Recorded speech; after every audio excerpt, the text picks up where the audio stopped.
ሰላም ዛሬ ለጨጓራ ህመም ስለሚሆኑ ምግቦች እናወራለን። ሁሉም ነገር በባለሙያዎች ምክር ላይ የተመሰረተ ነው።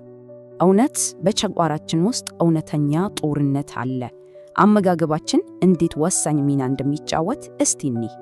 እንግዲህ የጨጓራ ህመም ማለት የጨጓራ ግድግዳ መቆጣት ነው። ይህ ምቾት ማጣት በብዙ ምክንያቶች ሊነሳ ይችላል እና ይሄ ሁሉ ነገር እንደ ማቃጠል እና ሆድ መነፋት ያሉትን አሳማሚ ምልክቶች ያስከትላል። እሺ አሁን ወደ ዋናው ነገር እንግባ። ህመሙን የሚያባብሱ ምግቦች የትኞቹ ናቸው? እስቲኛቸው አስቡት። እነዚህ ምግቦች እብጠት በሚቀሰቅሱ ኬሚካሎችና ጤናማ ባልሆኑ ቅባቶች የተሞሉ ናቸው።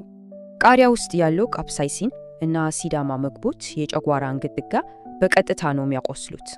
እነዚህ መጠጦች ደግሞ የጨጓራን አሲድ ይጨምራሉ። ስለዚህ መቀነስ ወይም ሙሉ በሙሉ ማቆም ምርጫ የለውም። ስለዚህ ቁልፉ ነገር ህመም ከሚያባብሱት ይልቅ የሚያስታግሱትን መምረጥ ነው። እስቲ የዚህ ውጊያ ጀግኖችን እንተዋወቅ። አሁን ደግሞ ወደሚያስደስተው ክፍል እንምጣ። ጨጓራን የሚፈውሱና የሚከላከሉ ምግቦች የትኞቹ ናቸው? አጃ ሶሉብል ፋይበር በሚባል ነገር የበለጸገ ነው። ይሄ ነገር የጨጓራን ግድግዳ እንደ ጋሻ ይሸፍንለታል። እርጎ ደግሞ ፕሮባዮቲክስ የሚባሉ ጥሩ ባክቴሪያዎች አሉት። እነዚህ ህመሙን የሚያስከትሉትን መጥፎ ባክቴሪያዎች ይዋጋሉ። የጥቅል ጎመን ጭማቂ ቫይታሚን ዩ የሚባል ድብቅ ኃይል አለው። የተጎዳውን የጨጓራ ግድግዳ በፍጥነት ይጠግናል። ሌሎች ጀግኖችም አሉ። ሙዝ፣ ስስ ዓሳ፣ ፓፓያ፣ ዝንጅብል እና ንጹህ ማር ሁሉም የራሳቸው የፈውስ ኃይል አላቸው።